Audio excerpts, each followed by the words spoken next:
সবাইকে জন্মাষ্টমীর অনেক অনেক শুভেচ্ছা। সবাই কেমন আছেন? আশা করি ভালো আছেন। তো আজকেকার জন্মাষ্টমী কেমন কাটলো সবাই কিন্তু কমেন্টে জানাবেন, প্রথমেই বললাম। আর আমি একটু ছোট্টখাটো করে জন্মাষ্টমী পালন করেছিলাম, যদিও ইচ্ছা ছিল না, ওই ঈশ্বর করিয়ে নেই এরকম একটা অবস্থা।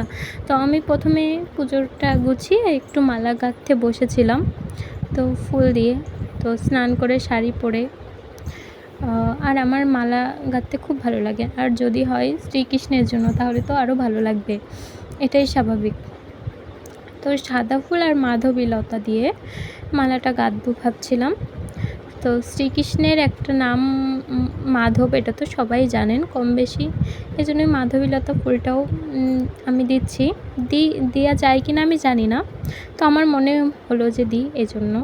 নাহলে সাদা ফুল দিয়েই দেওয়া যায়। তো যাই হোক, কথা বলতে বলতে এই যে আমার মালাটা কিন্তু এতখানি গাঁথা হয়ে গিয়েছে। তো শ্রীকৃষ্ণর অনেকগুলো রূপ আছে, তার অনেকগুলো নামও আছে। তো এটা হলো শ্রীকৃষ্ণ, বিষ্ণু অবতারের অষ্টম রূপ হলো শ্রীকৃষ্ণ। তো এই তিথিতেই সে হলো জন্মগ্রহণ করেছিল দেবকীর কোলে। আমরা শ্রীকৃষ্ণর কাহিনী তো সবই জানি, যে শ্রীকৃষ্ণ কারাগারে জন্ম হয়েছিল, তার মামা ছিল কংস। তো কংস তাকে মেরে ফেলতে চেয়েছিল, কিন্তু এটা ছিল সে অষ্টমবারে জন্মগ্রহণ করেছিল। তার পিতামাতা খুব টেনশনে ছিল, তো বলা যায় ঈশ্বরই তাকে বাঁচিয়ে দিয়েছে, মানে সে স্বয়ং নিজেকে রক্ষা করেছে কংস তার মামার হাত থেকে, এই আর কি। তো তার বাবা তাকে মধুরা নামে একটি গ্রামে রেখে আসে তার মামার হাত থেকে বাঁচানোর জন্য, সে সফলও হয়। তো এটাই সৃষ্টিকর্তার কৃপা। অবশেষে শ্রীকৃষ্ণ আস্তে আস্তে বেড়ে ওঠে সেই মধুরায়। তো বড় হয়ে তার মামাকে অবশ্যই বধ করেছিল। বলতে বলতে আমার মালাটা গাঁথা হয়ে গেল, চলেন। তো এই যে আমি মালাটা পরিয়ে দিচ্ছিলাম।